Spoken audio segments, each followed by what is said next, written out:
sabéis que este ciclo de conferencias se titula Masonería y Sociedad. Hemos hablado el mes pasado de masonería y moral. Hoy, masonería y literatura, y antes de fin de año, masonería y música. Hablando de música, el otro día estaba comentando, me tocó una tenida masónica en la que se hablaba de la música masónica.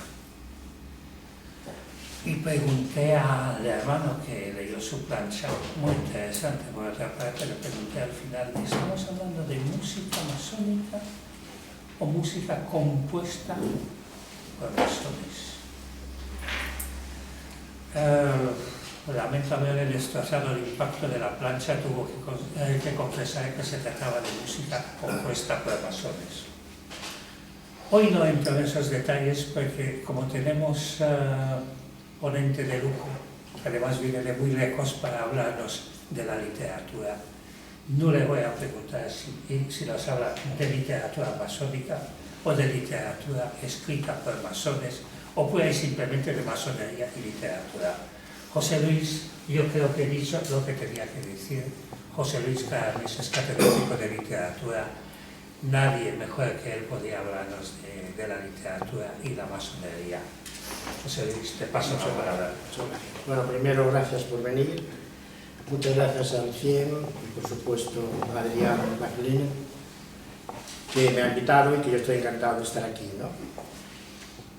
Le cambié un poco el título. Hice lo que él ha dicho ahora y puse literatura y masonería. Y me explicaré, según vaya leyendo la ponencia, por qué hice eso, ¿no? Yo no creo en principio que los masones, aunque sí, ya veremos que sí, hay algo, ¿no?, escriban de una forma completamente distinta a un buen autor literario, ¿no?, aunque tienen unas pinceladas que veremos al final de la ponencia. Yo lo que les voy a hablar, o os voy a hablar ahora, es de los secretos de la creación literaria. Entonces, cómo esos secretos van a influir en la cabeza del autor para poder escribir de una forma determinada. Se dice que el filósofo griego Platón iba a reuniones secretas en donde se revelaban misterios, que hablamos esta tarde de los misterios, y que él había aprendido dentro de una especie de logia, un taller de construcción ideológica y filosófica, ¿no? Pero lo que le pasaba a Platón es que a la salida contaba lo que había pasado dentro y la gente de dentro se enfadaba con él. Ustedes, como todos somos secretos, pues no va a haber ningún problema de que yo les cuente secretos sobre la literatura y la masonería. La literatura es el arte en el que se estimulan los valores humanos. Es el arte en el que a través de la oralidad y de la escritura se buscan la verdad y la ficción de forma sensible, a veces pragmática, otras veces abstracta.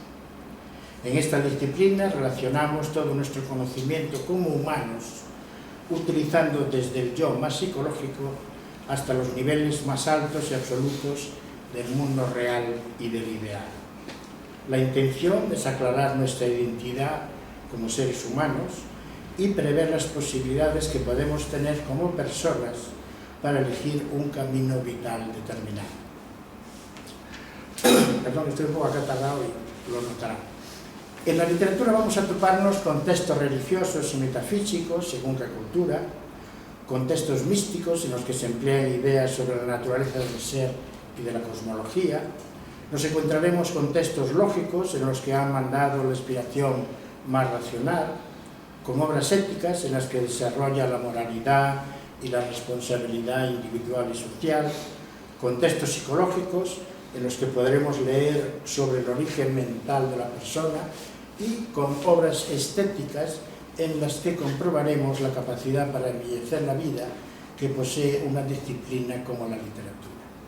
Esto es, Con la literatura podemos comprender al mundo, sus habitantes y sus cosas, y darles un propósito y un determinado fin. Y eso desde la capacidad individual de la persona. La literatura es una cuestión individual, ¿sí?, del llamado autor, que escribe de forma individual, haciendo que su obra ilusione a los humanos que le rodean y que le leen para obtener algún nivel más hondo en la búsqueda de la felicidad. Para mí la literatura siempre se ha relacionado de alguna forma con la filosofía. Quizá la carrera antigua de Filosofía y Letras, la que hice hace muchos años, definía muy bien lo que pensaba y aún pienso. Por ello, recogiendo a Aristóteles, se puede señalar que todos los hombres desean conocer. A consecuencia de esto, el ser humano se ha urgido hasta lo inimaginable para ser consciente de uno y de los demás, de las causas y los efectos, de la mente y de la naturaleza, de la ilusión y de la realidad.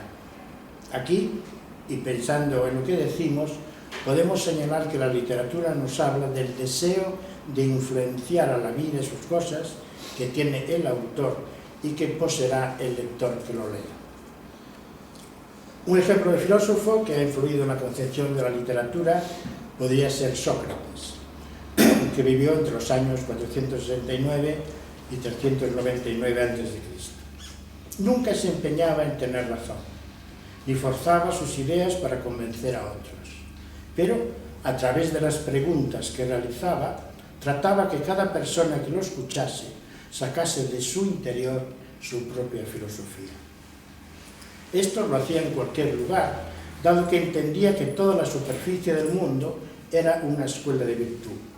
Señalaba que el espíritu humano, que se había materializado, es decir, congelado, y para que volviese a renacer, el ser humano tenía o debía retomar el sentir a través de discursos sensibles sobre la vida, que le harían regresar al conocimiento original.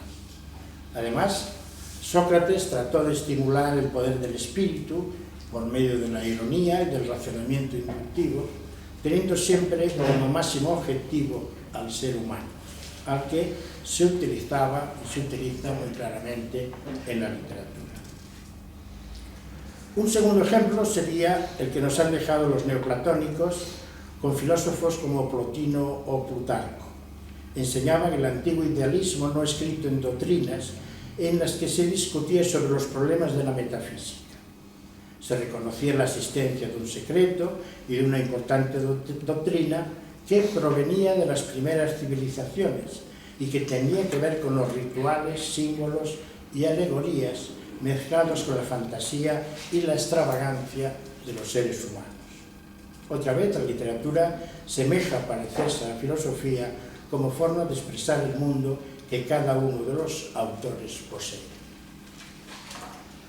Si nos salimos del mundo eurocéntrico de Europa, tan sugestivo para el europeo, y atendemos más ampliamente a la idea de un mundo global, nos toparemos con las aportaciones que desde hace muchos siglos han realizado los hindúes, caldeos, egipcios, comparables en todo caso con la herencia cultural griega, aunque menos conocida en Europa. Y si hacemos esta inmersión, nos daremos cuenta que muchas de las ideas que inspiran a la literatura provienen de la filosofía que surge de los misterios religiosos de la antigüedad. Creo que eso es muy importante. Y estos misterios están pensados como los guardianes del conocimiento trascendental y son tan profundos que llegan a ser incomprensibles hasta para la mente más filosófica. De aquí que estos misterios estuviesen guardados por gentes sin ambición personal y dedicados en cuerpo y alma al servicio de la humanidad. Lo único que nos detiene en nuestro afán de poner los misterios como base esencial de inspiración literaria es la poca información que ha permanecido sobre las doctrinas secretas de los filósofos comprendidos en estos misterios, que pertenecían a escuelas secretas como la de Platón, en la que la discreción absoluta era algo inviolable, ya que ninguna de aquellas doctrinas deberían revelarse al profano. Sea como fuere, de lo que se sabe de los misterios, recojo la idea de que su lenguaje era simbólico. Ustedes empiezan a hacer conexiones con nuestro mundo, ¿no? Dado que acaparaba la lengua del misticismo, de la filosofía y de la naturaleza, es decir, de todo lo que el ser humano podía percibir y comprender a través del símbolo. Más aún, la lección del lenguaje simbólico también se correspondía con la idea de que era el medio más ingenioso y el método ideal para relacionarse con los que lo entendían, dejando en la oscuridad a los incapaces de comprender tal forma de comunicarse. Se trataba de preservar las ideas por encima del paso del tiempo, de los avatares de la vida y del ir y venir de las ciencias y de las supersticiones.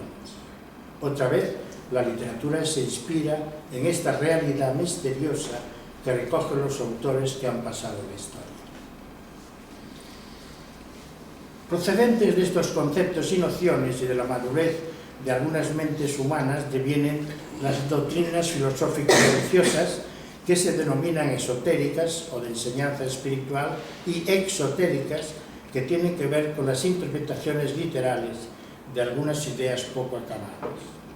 De aquí que, para simplificar, las grandes verdades de la naturaleza y los principios abstractos de la ley natural, las fuerzas vitales del universo, se personificaron, convirtiéndose en los dioses y las diosas de las mitologías antiguas. Es decir, los fenómenos incomprensibles de la naturaleza fueron cogiendo forma para simbólicamente poder explicar el mundo y la relación de la persona, del ser humano, con ese mundo.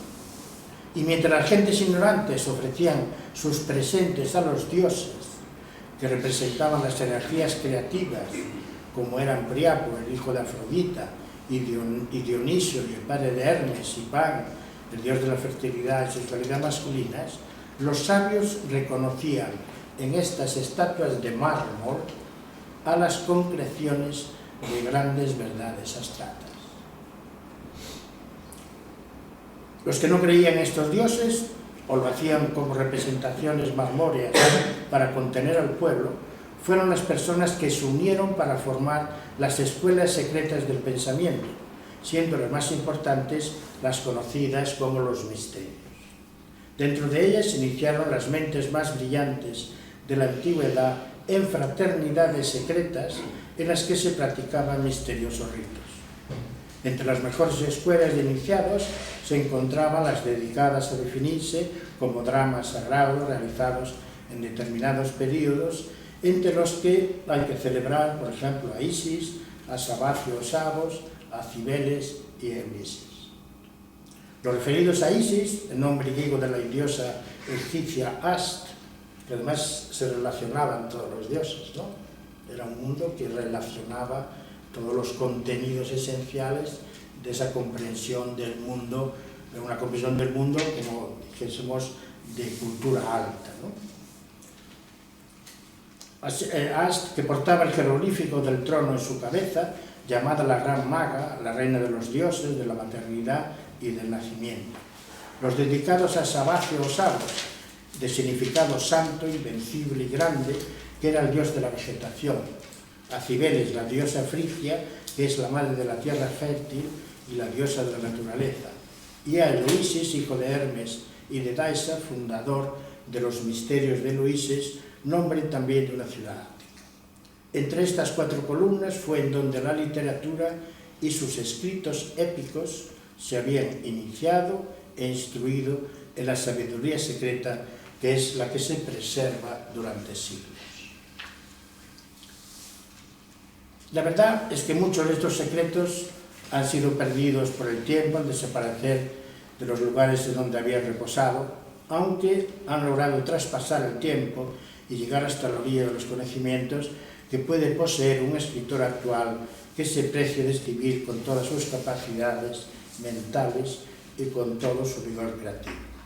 Hoy en día es curioso ver cómo nuestra civilización acepta que nos preparemos tanto física como mentalmente para poder entender los misterios de la galaxia y del átomo, con el propósito de descubrir los misterios más importantes que se encuentran detrás de nosotros, aunque no los veamos.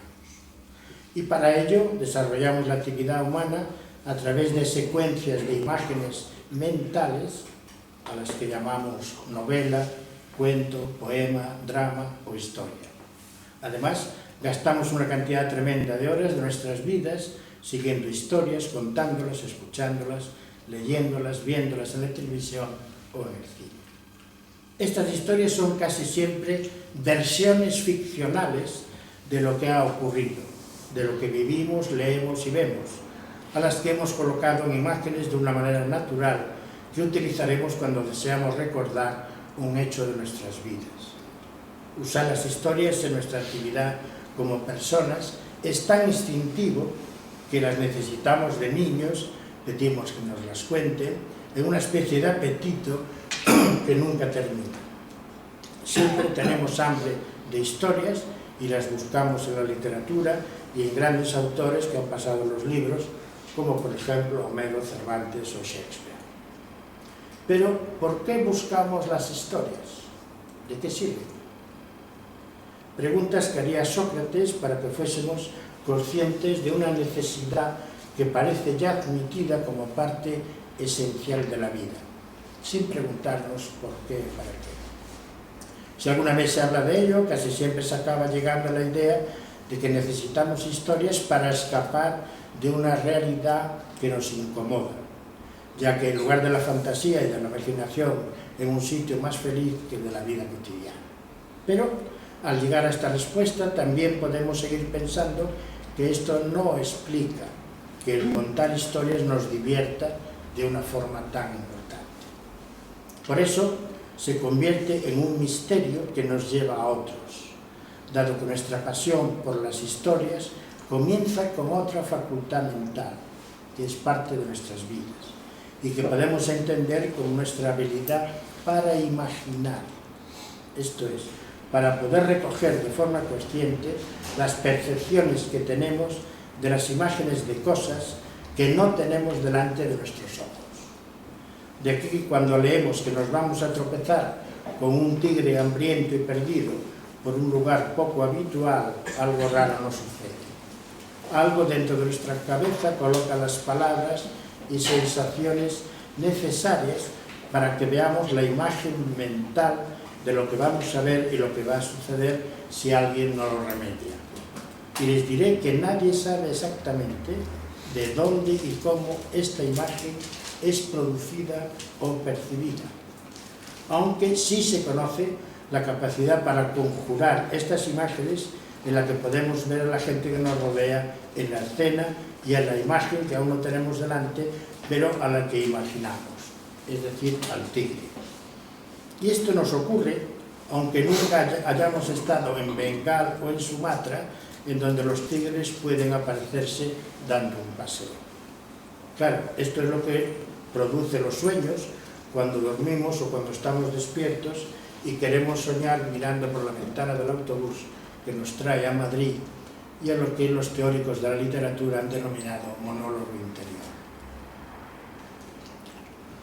Abundando en esta idea, os diré que esta posibilidad de utilizar la imaginación para que los escritores cuenten sus historias a lo largo y ancho del mundo nos va a ofrecer un lado curioso de la creación literaria. Es decir, lo que emerge de la imaginación del autor, independientemente de su situación geográfica, su cultura y su idioma, posee casi la misma forma en todos los autores. Como consecuencia, se dice que en el mundo solamente existen 9 o 10 historias básicas que se repiten por todos lados. Y aunque parezca mentira, hay algo de verdad en esta idea.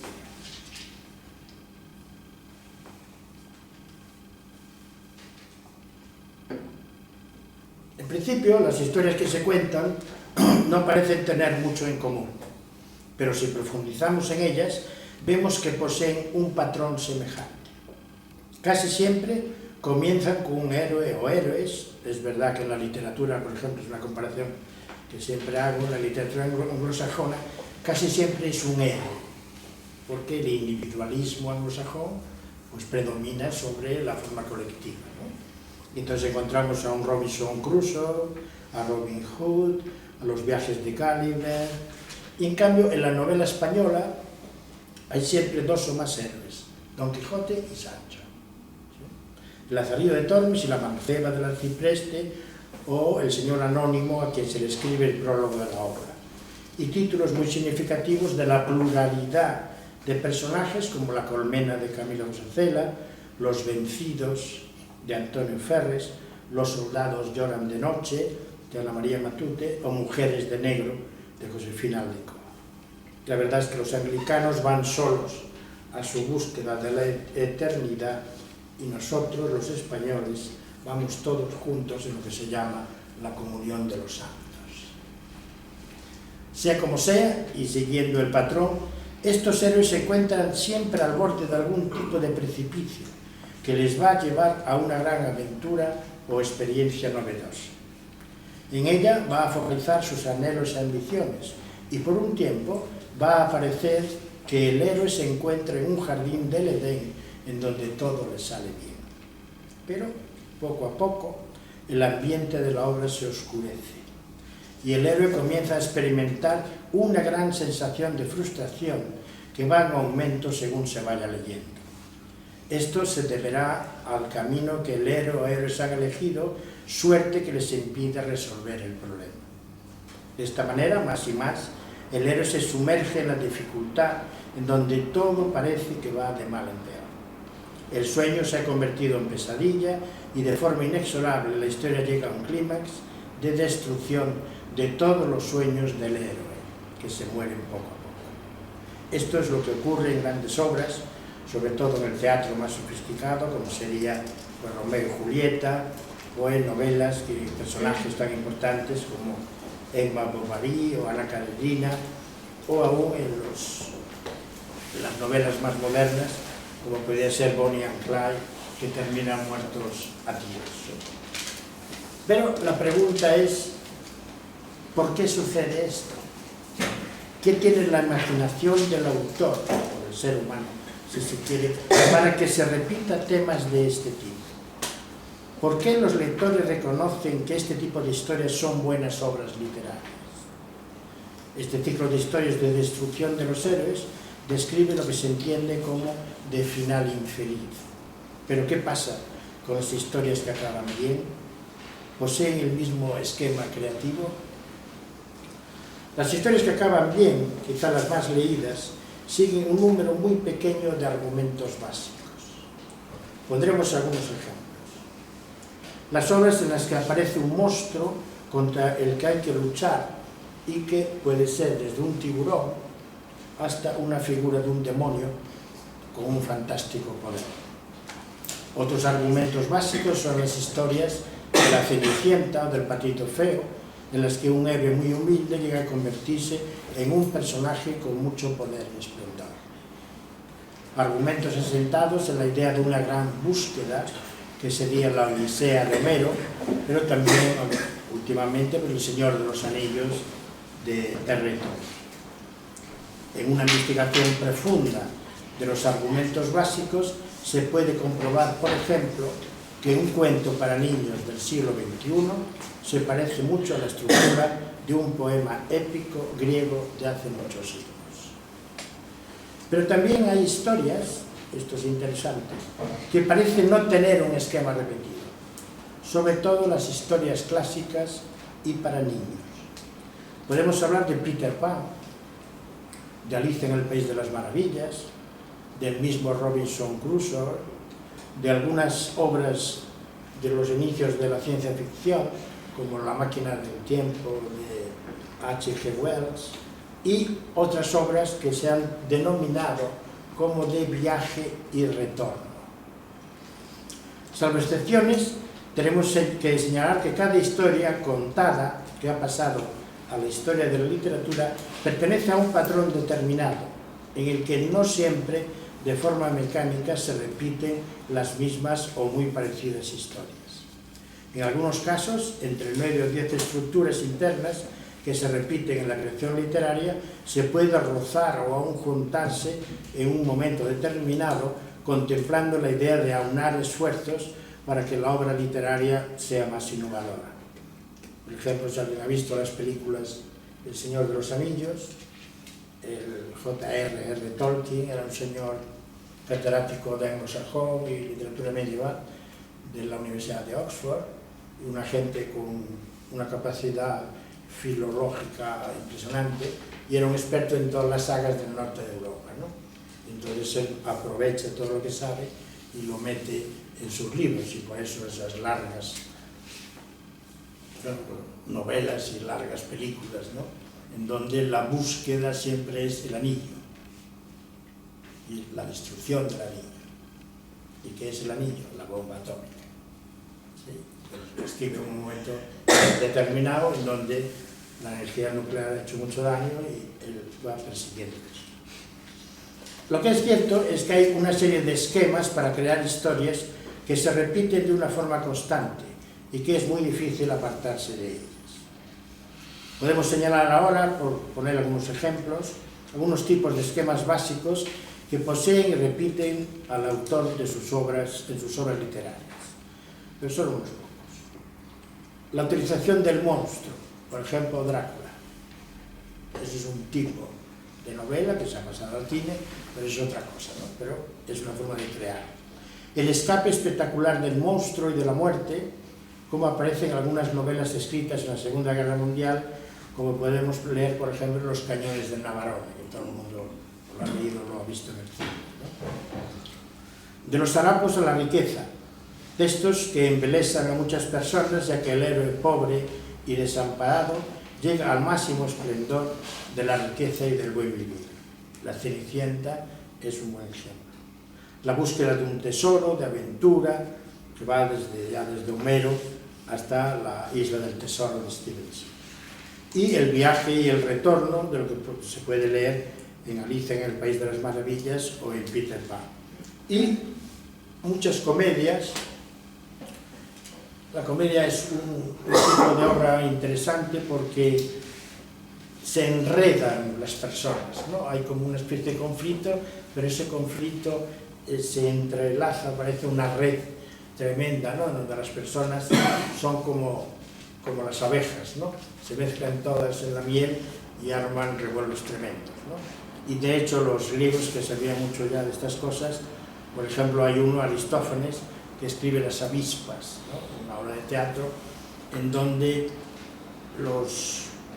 las avispas son los políticos de aquel momento, todos entrelazados, haciendo lo que algunos hacen en este momento, ¿no?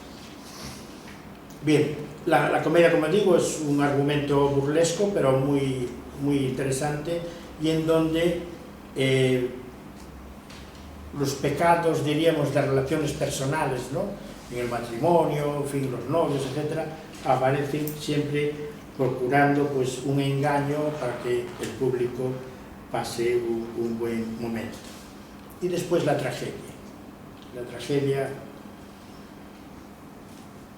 yo creo que se ha dicho, hay un buen autor y escritor canadiense que dice que la tragedia es la última parte, es el equivalente a la última parte de la vida de una persona, ¿no? Y entonces es el invierno. Y en el invierno pasan las cosas más terribles, y la tragedia que casi siempre es la muerte de alguien por alcanzar el poder. ¿Sí? Y también podríamos aplicarlo muchas veces a nuestra vida, ¿no? Y en este punto, hallando un poco algunos secretos que tiene la forma de escribir de los autores, es donde yo me he preguntado, ¿no? ¿Qué puede aportar los escritores masones a la literatura, sabiendo lo que hemos dicho? ¿Sí? ¿Qué diferencia, qué personalidad tienen, ¿no? O por qué al ser masones van a influir en el texto literario de una manera distinta, ¿no? Primero, yo he recogido a masones que realmente se les conoce la logia a la que iban y el número de la logia, etcétera, etcétera, porque hay muchos masones o muchos autores que la crítica dice que son masones y no se pueden demostrar, ¿no? Entonces yo prefiero basarme siempre pues, en cosas concretas, ¿no? Pero la literatura escrita por masones, de lo que yo he leído, de lo que yo he podido investigar, busca comprender un tipo de creatividad asentado en lo trascendental. Es decir, en lo místico, en la alquimia, en lo hermético, en las tendencias ocultas que surgen en el Renacimiento, a pesar de las resistencias que siempre hay a este tipo de autores, desde círculos teológicos y de la Iglesia, etcétera, etcétera, que van a mostrar pues represión en contra de esta gente, ¿no? Pero tienen una especie de alma secreta que además no surge de un día para otro, sino que influye en el mundo europeo ya desde el siglo XVI. Hay un sabio alemán, Henry Cornelius Agrippa, que llegó a Gran Bretaña, al Círculo de Humanidades de Oxford, y allí pues se hizo amigo de Tomás Moro, que escribió la Utopía, y también pues al Erasmus de Rotterdam, que ahora todo el mundo habla de Erasmus, y de Juan Luis Vives, otro de los personajes españoles más brillantes de aquella época, ¿no? Y se dice que esta gente tan brillante y tan emprendedora, llamemos de una sensibilidad nueva en la literatura, pertenecen a una escuela iniciática en donde se leen lo que llamaron los libros de las sombras, ¿sí? Es decir, leen un tipo de libros que no son conocidos normalmente, pero que se han formado escuelas. Por ejemplo, había en España, en Toledo y en Granada, había en Francia, y por ejemplo el rey Enrique IV, antes Enrique de Navarra, es uno de los promotores de este tipo de escuelas, ¿no? En donde otra vez se explican los misterios más antiguos, y en donde se encuentran los ritos de iniciación, ¿sí?, de los cultos a los dioses más importantes de la Grecia antigua, y en donde se enseñan secretos sobre todo sobre la agricultura, sobre las técnicas, sobre las nuevas tecnologías de aquel momento, y sobre todo pues la función de la Tierra como planeta dentro de todo el sistema social y firmamento, ¿no? Hay una cosa que siempre me gustó decir en clase, ¿no?, que hay la importancia de una palabra, por ejemplo, ¿no? Hasta ese momento se habla de la palabra cielo, y en el momento que se empiezan a descubrir, que es un término religioso, ¿no?, el cielo y el infierno, pero en el momento que se empiezan a descubrir las estrellas, ya se habla del firmamento. Entonces ya no es una palabra religiosa, ya se introdujo la ciencia en esa palabra para demostrar otras cosas. La ciencia en la literatura es muy importante, y de hecho se dice que hasta el periodo romántico los autores casi siempre reflejan en sus obras como si fuese un espejo plano, ¿sí? Solo había espejos planos. Entonces hacían así la realidad, ¿sí?, hasta que reflejaba que yo escribo sobre la realidad, ¿sí?, pero de una forma plana. Pero al comienzo del siglo XIX se inventa la lente cóncava y convexa, y entonces la realidad es más plana. Las figuras se alargan o se encogen, y entonces esa realidad está superada, lo plano, y empiezan a escribir de otra manera. Y por ejemplo, con la ayuda de la psicología en este caso, introducen el yo, la distorsión de la persona, y empiezan ya las novelas o los escritos un poco distorsionados con respecto a lo anterior, que era generalmente un reflejo claro de lo que había, ¿no? Pues algunos con más ingenio que otros con más ironía, etcétera, pero un ejemplo, ¿no? Hasta el mismo Quijote, que a mí me parece un libro extraordinario, pues es la decadencia de la caballería, ¿no? Entonces era al burlarse un poco de lo que está sucediendo con los caballeros en general, coincide con un momento en donde aquello ya se está acabando, ¿no? Entonces él lo refleja en su obra.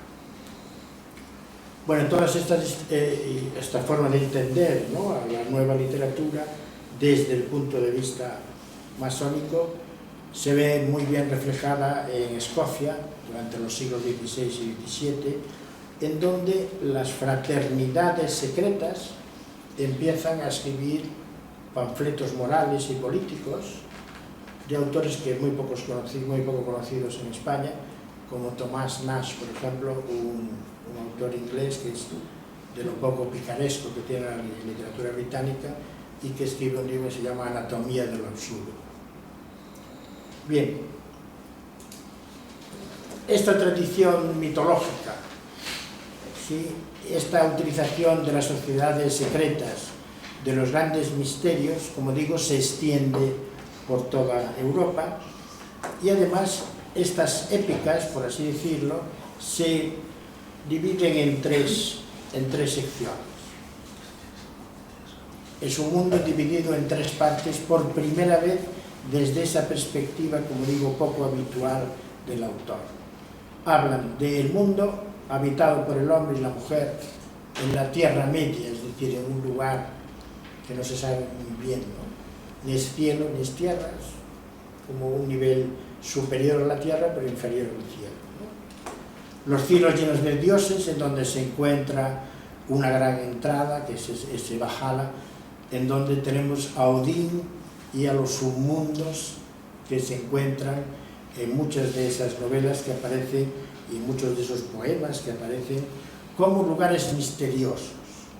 O sea que hay, como si dijésemos, una exploración del poder sobrenatural que tiene la persona para crear mundos distintos a los que se ha visto desde ese momento. Y por ejemplo aparece un gran gigante, seguro que ustedes han oído hablar, se llama Loki, que es un gigante del norte de Europa, que aparece con una naturaleza muy compleja, cuando antes los gigantes o los personajes de este tipo tenían un lado oscuro y nada más, pero en este caso es mucho más interesante, ¿no? Tiene un lado oscuro, pero también tiene una gran inventiva, surge del mar, tiene muchas posibilidades hasta de construir, de llevar al lector a mundos de otros lugares distintos al de la Tierra. Y por eso en algunos casos yo he leído que Loki es un símbolo masón en la literatura. Es decir, aquí el escritor masón puede llevar al lector a mundos nuevos y a mundos en donde lo más importante de lo que he visto es la trascendencia. Es decir, los héroes tienen la capacidad de, viviendo en un mundo normal, tienen una idea de un futuro que no siempre es un futuro religioso, pero un futuro de cambio social o de transformación de la sociedad. Y voy a poner algunos ejemplos de gente masona.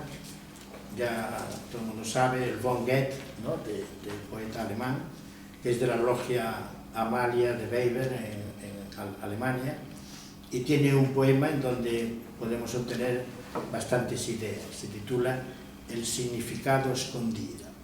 Siempre hay esa idea, ¿no?, de lo discreto. Y señala que los caminos del masón son un tipo de existencia y su persistencia en enseñar cómo debe ser el futuro. Hay esta idea que es nueva realmente, ¿sí? No está, siempre hay algo que no se puede decir, es que este autor solo habla de unas categorías morales o psicológicas. No, siempre hay mucho más, ¿no?, de lo que parece en un libro. Pero en este caso la inclinación de los masones ya del siglo XVII es este mundo que digo yo, en donde el mundo humano aparece como breve, porque si no se logra encontrar, como si dijésemos, una bravura distinta para ver el mundo, aquello no sirve para mucho. O sea que también hay, aparte de la esperanza en que todos tienen, la esperanza de encontrar algo nuevo, tienen la ilusión por encontrarlo. Esta, como digo, hasta ese momento no se realiza. Otra particularidad de la literatura escrita por masones es la que nos señala, ya a partir del siglo XIX,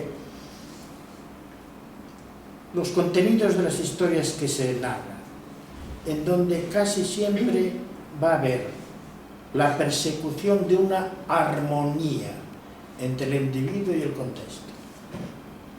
¿Sí? La posibilidad de que pueda haber algo, los valores individuales puedan tener cierta implicación en ese contexto, y entonces ese contexto repercuta en uno, ¿sí? Y que el ser humano, en vez de ser tan egoísta o tan egocéntrico, se vuelva de otra manera. Y un ejemplo muy claro es Oscar Wilde, que por todos conocidos, ¿no? Que es de la Logia Apolo Universitaria número 357 de Oxford.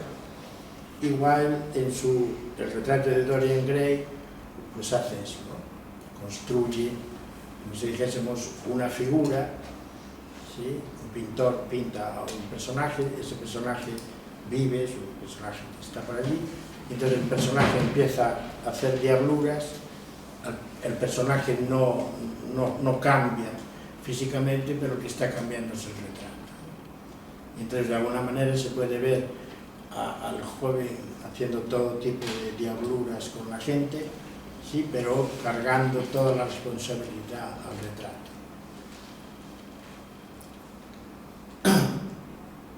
Aquí hay una especie de, bueno, de sentido de la belleza, también nuevo, ¿sí?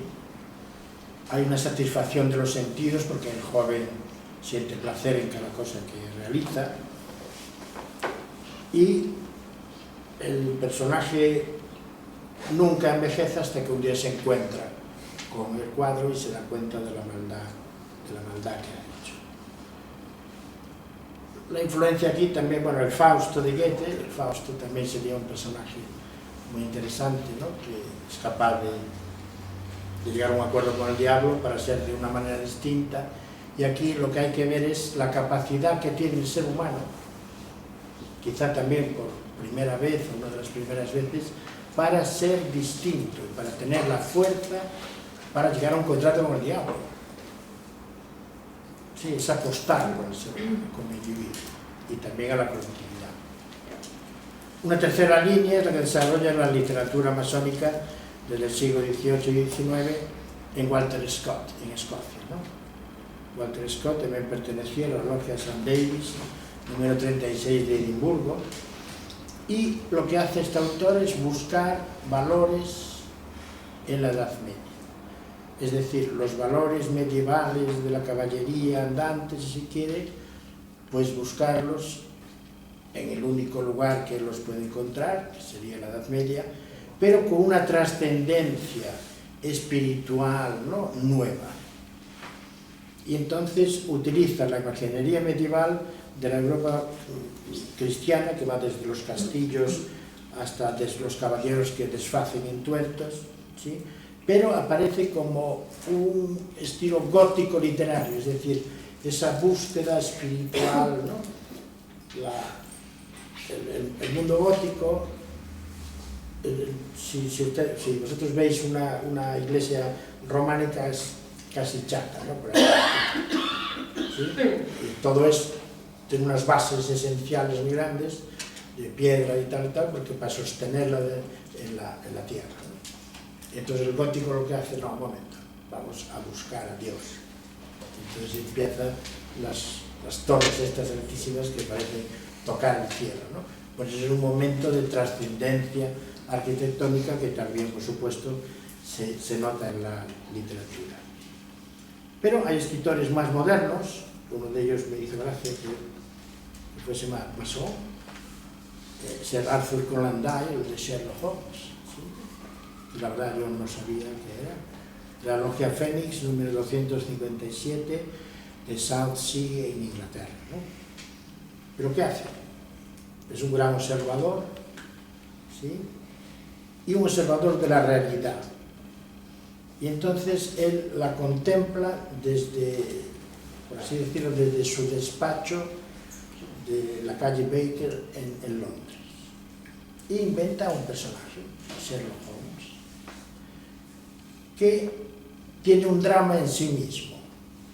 Sherlock Holmes, bueno, heroína, tal, se droga, una serie de cosas, pero es una persona muy inteligente.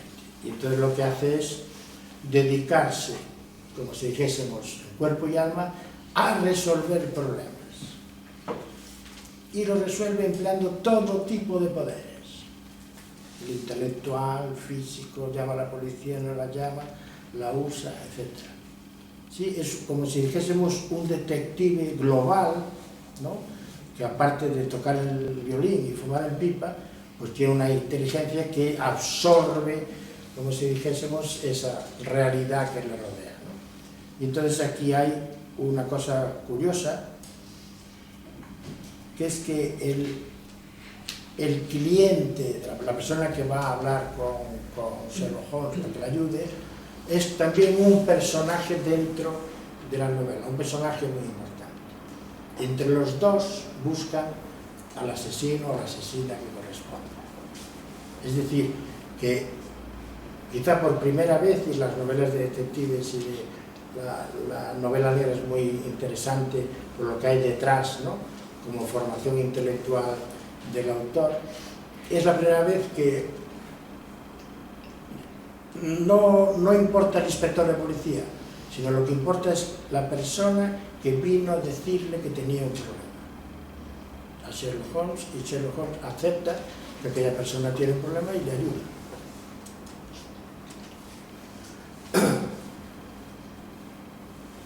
Es decir, lo que parece que el autor hace es descubrir quién es el responsable de cometer los crímenes que aparecen en sus novelas. Y todo él quiere que sepamos quién comete el asesinato, que realiza el criminal amparándose en la oscuridad. Esto es, no ocurre lo mismo hasta ese momento, de que cuando se comete un crimen se sabe quién lo ha hecho y hasta por qué razón. ¿Sí? Es otra cosa que inventa el comandante, ¿sí?, en el sentido de que no se sabe quién es el asesino. En cambio, en todas las tragedias de Shakespeare, en todas las obras que uno pueda imaginarse, es Lady Macbeth con Macbeth quienes matan al rey, ¿sí?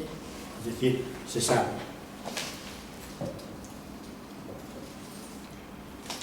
Para terminar, solamente nombrar, porque bueno, si no, parece que queda uno mal, a dos escritores españoles, ¿no?, que se consideran que fueron masones, ¿no?, que todo el mundo conoce. Yo solo muy brevemente para acabar esto. A Manuel Curros Enríquez, de la Logia Áurea de Orense, que nació en Celanova en 1851 y que se le puede considerar pues un buen poeta español que escribe en gallego, ¿no?, y que pertenece a un movimiento literario que fue como un resurgimiento de la literatura en lengua gallega, ¿no? Su obra, bueno, él vivió en Latinoamérica, su obra se mueve por toda Latinoamérica y de hecho pues muere en La Habana, ¿no?, aunque sus restos fueron trasladados a La Coruña y enterrados allí, y además en su honor, en el año 1989, se hizo pues una especie de seminario o algo así, Renacimiento 15 y Curros Enríquez. ¿Qué hace Curros Enríquez? Es el que se aleja de la literatura metropolitana, es decir, del poder que tiene la literatura, llamémosle en Madrid o en Barcelona, donde fuese, para alcanzar un nivel, para que su literatura, la literatura de una zona de España como Galicia, pues alcance mucho más prestigio, ¿no? Y entonces el hombre pues trata de escribir y de... Yo tengo aquí un poema, pero es que es tan bonito que voy a leerlo en gallego y en castellano, porque me ha gustado mucho, ¿no?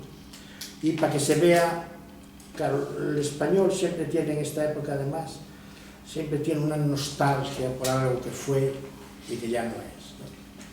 Es decir, desde el imperio hasta todo, ¿no? Entonces él habla del último fidalgo, ¿sí?, del último hidalgo que él ve un trocito nada más, ¿no?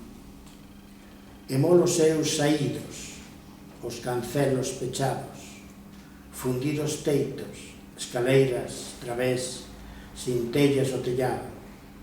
Non paso un día polos seus lindeiros sin pararme ante a casa do fidalgo. Non fumega a troneira, non se escoitan nos patios os ladridos dos cans, nin o sonero rinchar dos feros potros e cabalos. No escuro en que descansa o corredor boado, fan niño as anduriñas volandeiras e escóndese os lagartos e no cima da torre o galo da veleta desplumado.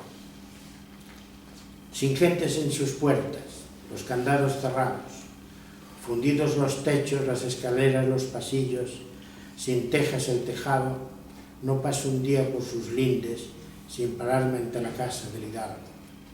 No humea el horno, no se escuchan pisadas, ni los ladridos de los perros, ni el sonoro relinchar de los potros y caballos.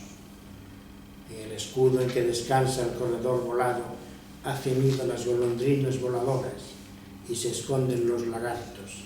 Encima de la torre el gallo de la veleta está desplumado. Y un segundo autor, también conocido por todos, Vicente Blasco Ibáñez, de la Logia Unión número 14 de Valencia y Acacia número 25. Es un gran escritor que yo no sé por qué en las historias de la literatura española no aparece más. Es un escritor naturalista, creíble en sus descripciones, como podemos ver, por ejemplo, en La Barraca, su novela. En ella se va a dar la tragedia rural llena de violencia. Sus obras son de denuncia, regeneración social, pertenece de alguna forma también a un renacimiento valenciano. Fue capaz de formar un movimiento político denominado blanquismo, a imitación de los sans-culottes de la Revolución Francesa, es decir, de los llamados sin calzones o militantes de clase baja que realizaban las labores manuales y que compusieron el ejército revolucionario en los comienzos de la Revolución Francesa. Los blanquistas ganaron elecciones en Valencia y significaron una sensibilidad asentada en la idea del desgarro plebeyo, afición al tumulto y al ruido y una cultura popular llena de exaltación. Quizá para explicar a Blasco Ibáñez haya que pensar en Rousseau, un ilustrado que influyó con sus ideas en la Revolución Francesa, en las teorías republicanas y en el nacionalismo, algo de lo que se contagió Blasco. Y su idea de que el hombre nace libre, pero en todos lados está encadenado. Aquí la idea de la libertad masónica es característica esencial para entender la obra literaria de Blasco Ibáñez. Bueno, como conclusión diré que los autores masones mencionados, hay bastantes más que no he nombrado, buscan en los misterios de la naturaleza humana, en las tradiciones y en la originalidad de cada uno de ellos, explicar a la persona y sus entornos. Pero hay algo más que podemos ver. El autor masón desea encontrarse con una imaginación llena de rectitud, que se separe del desorden y, a poder ser, de esa idea de un yo egocéntrico que vemos cada día acercarse en los medios actuales de comunicación. Este ego se encuentra lleno de obsesiones, confusiones, inmadurez, que va en contra de una de las ideas esenciales de la aproximación masónica a la realidad, como es la fraternidad universal. Por eso quizá la literatura actual busque destruir al monstruo con aventuras rutilantes que puedan volcarse en un cine lleno de espectáculo. Pero espero que esta magia tecnológica no nos oculte la tenebrosa oscuridad de las relaciones humanas que cada vez más surgen en los lugares más recónditos del espíritu humano y de nuestras relaciones interpersonales. Por eso hay que llevar siempre la luz a nuestros caminos, para poder ver entre la niebla de la historia, de nuestra intrahistoria humana y dentro de nuestra propia convivencia con los demás seres humanos, que si queremos podemos hacerla literaria, pero sobre todo deberíamos convertirla en masón.